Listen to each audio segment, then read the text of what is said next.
All right, so we are definitely going to dive in here. And we're just going to take a look at this article real quick because I need you guys to tell me if I'm bugging because I just can't deal. Okay? Obviously, this is a very old D. And the title, as you can read, The Misogyny and Authoritarianism of Paw Patrol.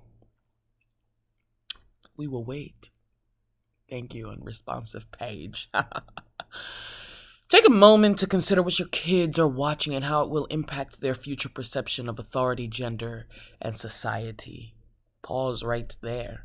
Their future perception of authority, gender, and society. Their future perception of authority, which is you as their parent, gender, which there are only two, and society, which is everyone involved in this thing we call life. Now, if you're a parent with young children, you're likely familiar with the cartoon Paw Patrol. I know I am. The show is broadcast in 160 countries and rakes in $300 million in toy sales each year. For those lucky few who haven't been exposed to Paw Patrol, here's a quick primer. A boy named Ryder and his team of search and rescue dogs, each with its own Village People style theme and rescue vehicle, save the hapless residents of Adventure Bay on a daily basis.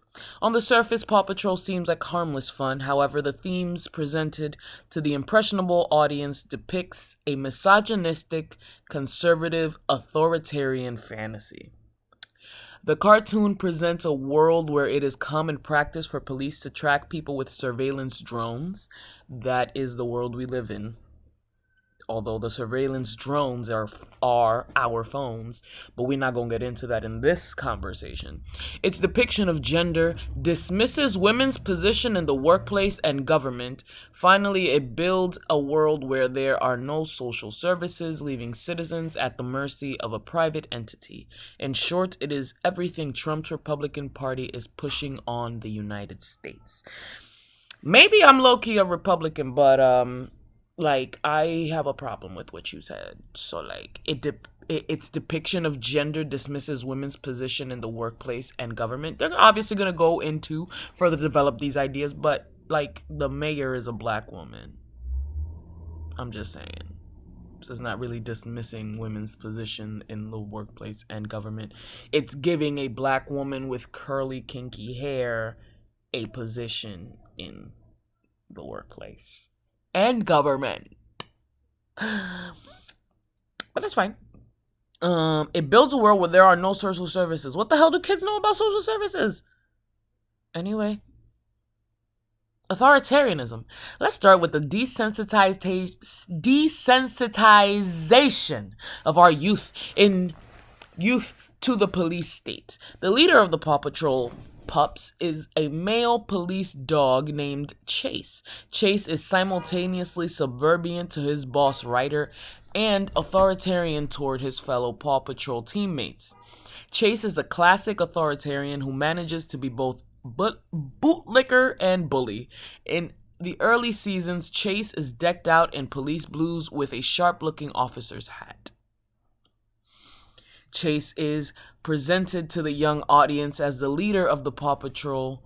Chase's only qualification for this leadership role is that he is a police dog and thus is a natural figure of authority. Yeah, that's fucking normal. Police officers are a natural figure of authority in real life. Kids want to be police officers because they like the authority that comes with the power. They don't know what the hell goes behind the scenes. They don't know that they actually start off doing patrols and not doing anything cool for the first 5 years of their life. They don't know that they will be scared for their life almost every time that they have an interaction with anybody, especially in the middle of this racial climate. They don't know how hated police are by certain groups of people. They don't know a whole lot. And it's kind of dumb to expect a cartoon, a toddler's cartoon, Okay? Not even for the 7-year-olds. Not even for the 5, 6, 7, 8, 9-year-olds. This is for 3 and under, bruh. I digress. The Paw Patrol's primary task is to undertake rescue operations. This is a task generally more suited to a fire and rescue team represented by the character Marshall, or equally by an airborne team represented by the female helicopter pilot Sky. A police dog presented as the obvious leader and authority, despite others being more suited to the task at hand, serves as an authoritarian lesson for the young viewer. The impressionable audience is taught that the police are unquestionably the authority in our society. That's not at all what they're taught. And out of all of the animals that are in the Paw Patrol, Chase is like the only level-headed one. All of the other ones are subject to him because he is the obvious leader and authority of the group. Marshall could not be the leader. He's much too clumsy. Rubble is a ditzy person. Zuma and Rocky are not... They're lesser known characters. Not lesser known, but like they get less playtime, and that's mostly because their jobs or their area of domain is like very specific. So like Rocky can only really help with environmental stuff. So if like there's a fire, we don't really need Rocky, you feel me? Or if there's a robbery going on, we don't really need Rocky. And if it has nothing to do with water, then Zuma's nowhere near, and that it wouldn't make sense to have them as the leader. Rubble has to do with construction, so building things, and while that is a good thing, it's not exactly the person who should be leading. Not in my opinion, anyway. But that's just me. I'm just one person, In season 2, Chase transitions into an intelligence agency surveillance officer. Season 2 was released in 2014, only a year after Edward Snowden exposed the pervasive level of government surveillance in the United States. Chase is equipped with a surveillance drone that he uses to track other characters. In the United States, police departments have increasingly been using drones in law enforcement activities. Almost 350 police departments across the country have purchased drones primarily for surveillance purposes. However, the domestic police use of drones has gone beyond surveillance, with Dallas police killing a suspect with a robot carrying C4 explosives. Wow, that's wild. In 2014, the same year that Paw Patrol writers equipped Chase with a drone, the Obama administration used drones to kill 1,147 people. While children in the West grow up watching Paw Patrol and their lovable drones, the children in the Middle East are traumatized by the U.S. drone war. That's a thing? The U.S. drone... This is a thing? Okay. I can understand how the children of the Middle East are traumatized by the U.S., period. Let's stop it right there. We can definitely say this. The children of the Middle East are traumatized by the U.S. Definitely, because the U.S. was sending soldiers over there and killing their parents, who were not terrorizing anybody, and leaving them fatherless, motherless, by themselves, with no food, with no shelter, with everything that they've known obliterated. But it's the drone war that has the Middle East children traumatized. Children's television programming has become the first place children see how broader society functions. For many kids, particularly those in upper middle class, Chase will be their first fictional representation of the police and the surveillance state we now live under. For society to have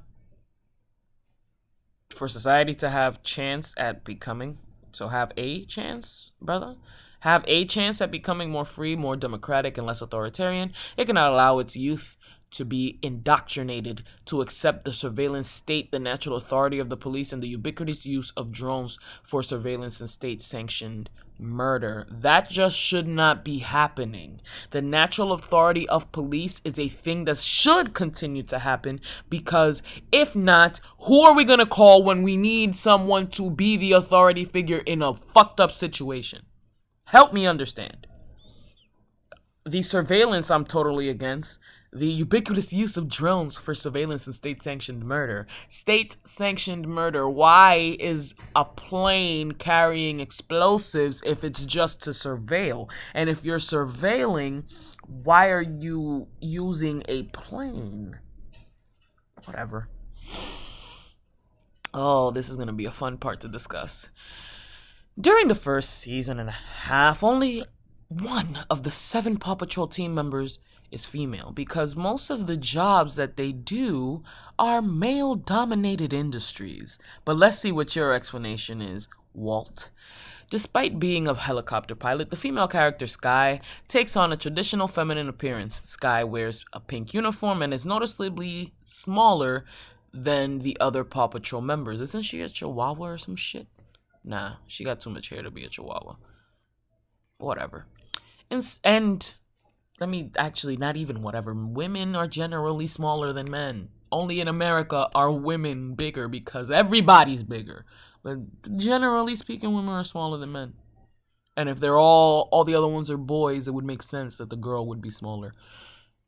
I digress. In season 2, a new female pup, Everest, is added to the cast. Everest is the antithesis of Sky. Antithesis. Jesus help me.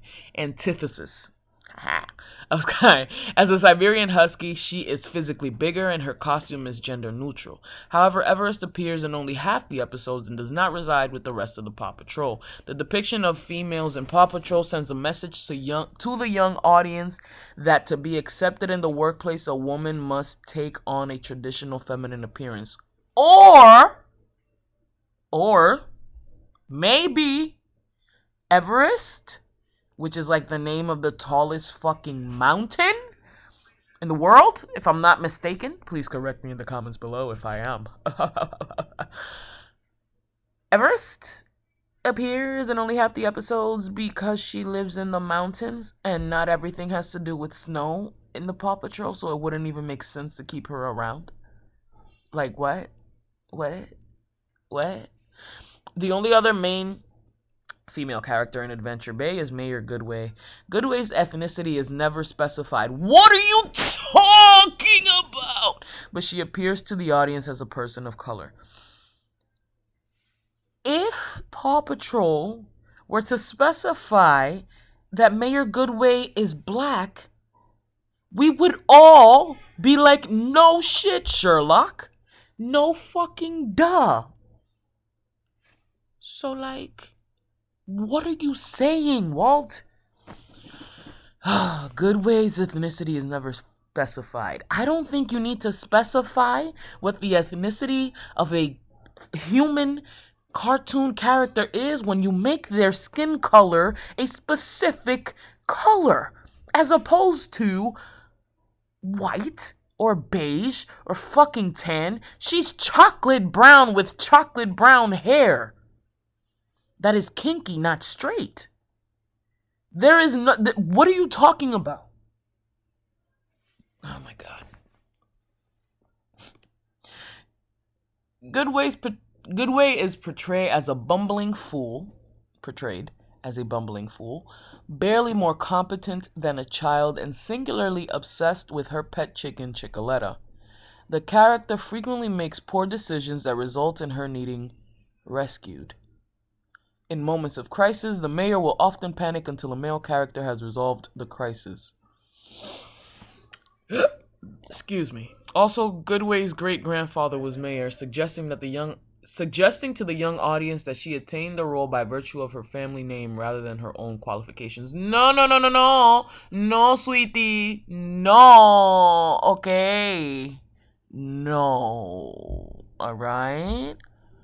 Black women are not generally given a role such as mayor by virtue of her family name, but rather her own qualifications. She got herself there herself. Fuck you, Walt. Oh, you know what? You know what it is? You thinking more about the position because they never specified the fact that she was a black woman, even though she's fucking black. So now you think that because her great-grandfather, not her grandfather or her father, her great-grandfather was a mayor, that she got it. They just gave it to her. Oh, your great grandfather was a mayor here once. Here you go. This title, this position is yours. Sure. Yeah. Okay. The Mayor Goodway character shows the young audience that women and people of color. I thought you didn't. What? Okay. In positions of authority cannot be relied upon and have not earned their position of authority. Now, if they didn't have a black female mayor, then we would all have an issue with the fact that they don't have any leaders that are of a racial minority. Help me understand, bruh. They are depicted as incompetent and unstable. There is no narrative reason to have this character be so incompetent, which makes it all the more offensive. I'm really not offended. It's a kids show. The mayor, if everything was going well in this utopian society, which is why there are no social services, then they wouldn't need the Paw Patrol and there would be no show. So somebody has to fumble the bag. And unfortunately, the leaders are the ones that typically do that. And the leader in this show is Miss Mayor Goodway.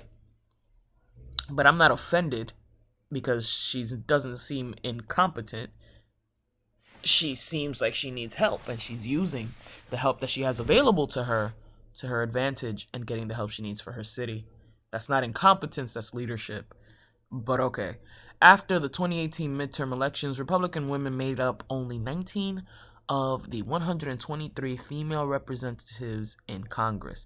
Contrast this against the new wave of insurgent progressive Democratic lawmakers represented by Alexandria Ocasio-Cortez and Ilhan Omar. Both representatives are women of color and strident critics of capitalism. Cultural output like Paw Patrol stands to poison young minds against people like Ocasio-Cortez and Omar, who both pose a threat to the white misogynistic power structures of capitalism. I kind of like capitalism, but maybe I like white people and misogyny. Who knows? Society and government. As for the show's relationship to society and government, Adventure Bay seems to have no municipal services or social safety net. Neither does it need to, because it's a utopian society in a cartoon world whose rescue team are dogs ran by a child. There is no public fire department, police force, or healthcare system. Instead, the residents rely on a Blackwater-style private enterprise that offers policing, firefighting, medical, trash, and recycling services, and assorted search and rescue services. Whether by accident or not, Paw Patrol presents a worldview that is beneficial for the capital accumulation of the billionaire class. The absence of a robust government and the social services provided by government allows for private businesses to step in and offer those services for their own financial benefit. Although Paw Patrol never shows any monetary transactions, it is not a huge leap to assume the team is paid for by the taxpayers of Adventure Bay.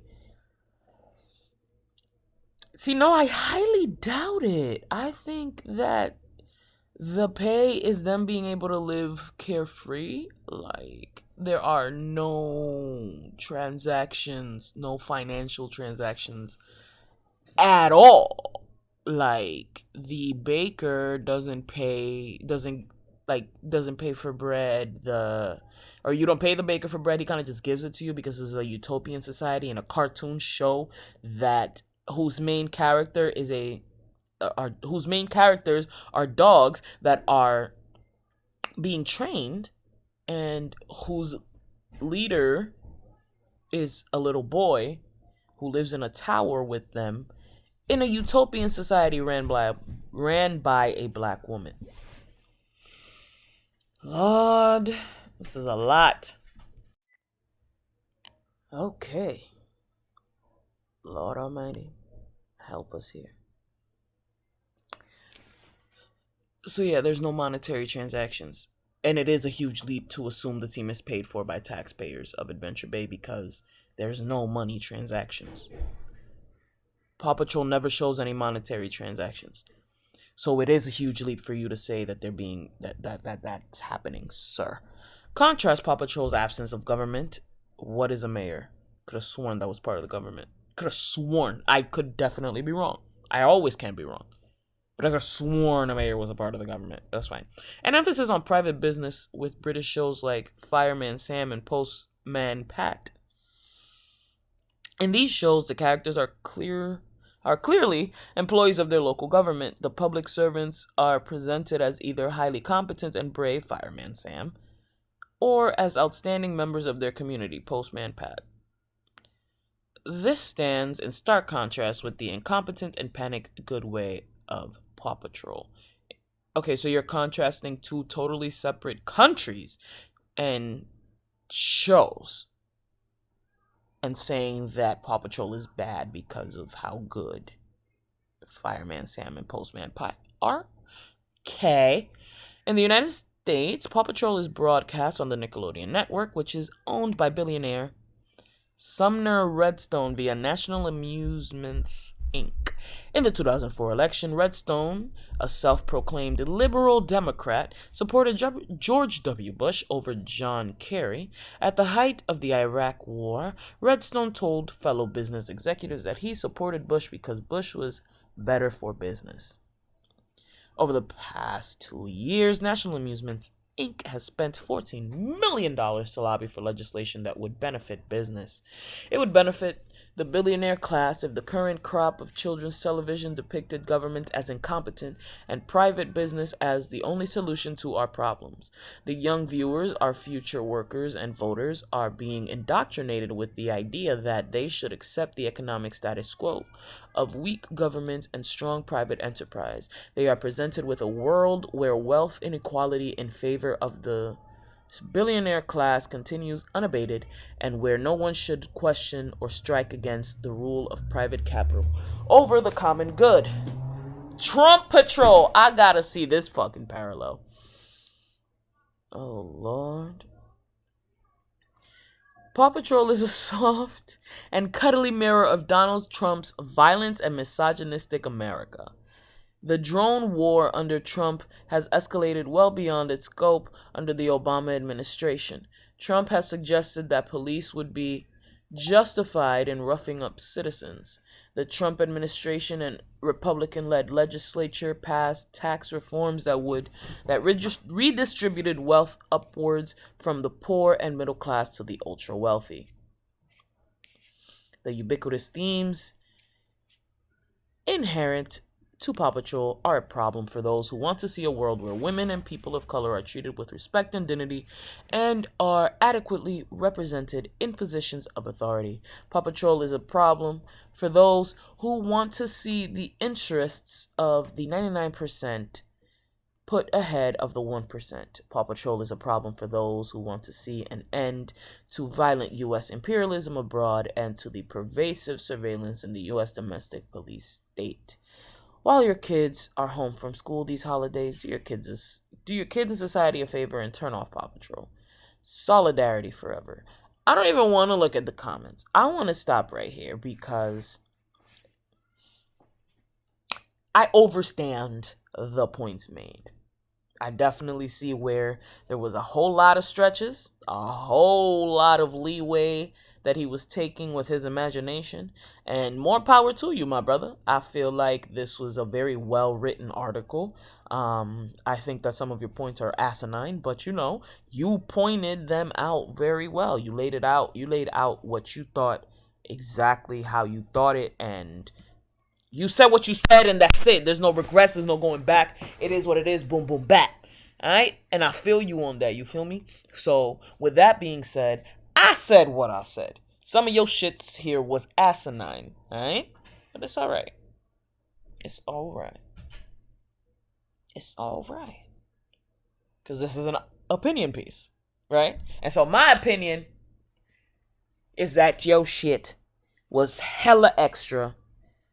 And we gonna let kids be kids and watch Paw Patrol and let them want to be a flying helicopter dog or a cop if that's what they want to be. Okay, we gonna let kids be kids. We don't need to teach them shit about nothing else. At this point in time, when they're toddlers, they don't need to learn anything else. So you have a good day. Adios.